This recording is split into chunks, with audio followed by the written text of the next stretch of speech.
இது சேலம் மாவட்டம் பெத்தநாயக்கம்பாளையம் வட்டம் பெரிய கல்லரன்மலை கீழ்நாடு பாச்சாடு கிராமம். இது சூளாங்குறிச்சி பஞ்சாயத்து பாச்சாடு கிராமம்.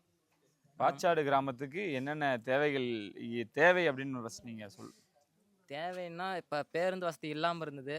முதல்வர் விஜய் அண்ணா பேருந்து வசதி கொண்டு வந்திருக்காரு. அதனால் ரொம்ப மகிழ்ச்சி. ஊருக்கு பார்த்தீங்களா இப்போ தண்ணி வசதி தண்ணி தான் ரொம்ப கொஞ்சம் பிரச்சனையாக இருக்குது. நான் போர் போட்டிருக்காங்க. அந்த போரெல்லாம் எல்லாம் அடைப்பட்டு அப்படியே நிற்கிது. ஏன்னா ஒரே ஒரு கை பம்பு மட்டும்தான் இருக்குது. அதையே மொத்த ஊரும் காப்பாற்றிட்டு இருக்குது. அது இல்லாமல் எங்களுக்கு கொஞ்சம் தண்ணி வசதி பண்ணி கொடுக்கணும். ஸ்கூலுக்கு நிறைய பிரச்சனை இருக்குது. ஏன்னா தடுப்பு சுவர் அமைச்சு தரணும். அதனால் கொஞ்சம் நிறைய பிரச்சனை இருக்குது.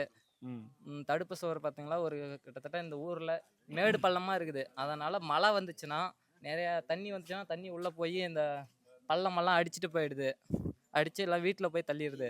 இல்லை இதெல்லாமே மனுவை கொடுத்துருக்கீங்களா? எல்லாம் மனுவாக தான் கொடுத்துருக்குது. போக்குவரத்துறை அமைச்சர் வந்திருக்காரு. அவர்கிட்ட மனுவை கொடுத்துருக்குது. பண்ணித்தரேன்னு சொல்லியிருக்காங்களா? பண்ணித்தரேன்னு பார்க்குறேன்னு சொல்லியிருக்காரு. நான் பண்ணி தந்தா ரொம்ப நல்லா இருக்கும். இவங்க ஆட்சி வந்ததுக்கு அப்புறம் தான் உங்களுக்கு பேருந்தே விட்டுருக்காங்க. ஆமாம், நீ நல்லது நடக்குன்னு ஒரு நம்பிக்கை இருக்கா உங்களுக்கு? நல்லது நடக்குன்னு தான் நம்பிக்கை இருக்குது. அதை பார்த்து முதலமைச்சர் பண்ணி கொடுத்தா எங்களுக்கு ரொம்ப பெனிஃபிட்டாக இருக்கும்.